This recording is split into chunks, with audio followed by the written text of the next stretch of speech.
तो आज हम सभी पढ़ेंगे मर्सी के पोएम मर्सी के हिंदी एक्सप्लेनेशन को, जो कि आप पार्ट 2 और पार्ट 1 में और पहले ही कुछ पढ़ चुके हैं। ये आखिरी स्टैंजा है पोएम का।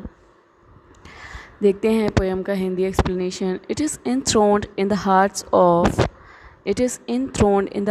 of kings. It is an attribute to God himself. जैसा कि आप पिछले पार्ट्स में देख चुके हैं कि ये जो पोएम है, इसमें पोर्शिया जो होती है वो शाइलॉक को दया के गुणों को याद कराती हुई कहती है। उससे कहती है कि जो दंड होता है वो राजा को प्रभावशाली तो बनाता है, निश्चित रूप से प्रभावशाली बनाता है, लेकिन वो क्षणिक होता है।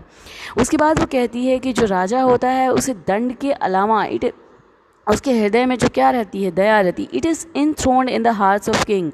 ये जो दया का जो गुण होता है वो हृदय की राजा के हृदय में वास करता है, और ये जो होता है ये दया का गुण दंड से भी अधिक प्रभावशाली बनाता है। It is an attribute to God himself. और ये जो एट्रीब्यूट का मतलब होता है, यहाँ पर एट्रीब्यूट का मतलब है गुण।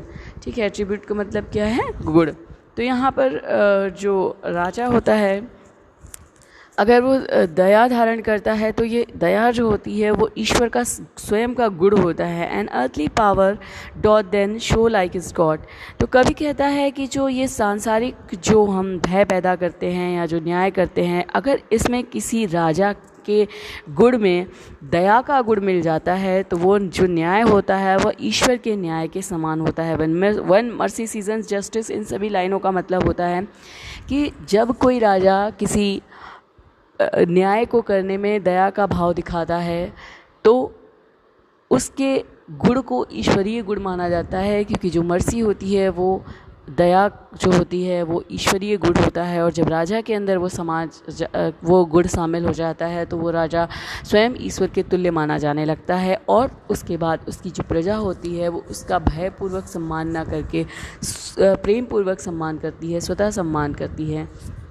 तो इस प्रकार आपने इस पोएम में देखा कि इस पोएम का जो स्ट्रक्चर था वो उस स्ट्रक्चर में 3 क्वाट्रेन्स थे और 1 कपलेट था, यानी कि टोटल 14 लाइंस की पोएम थी ये। और इसमें इसे मर्चेंट ऑफ वेनिस से लिया गया है, और इसमें दया के गुण का वर्णन किया गया है, और ये लिखा गया है विलियम शेक्सपियर के द्वारा।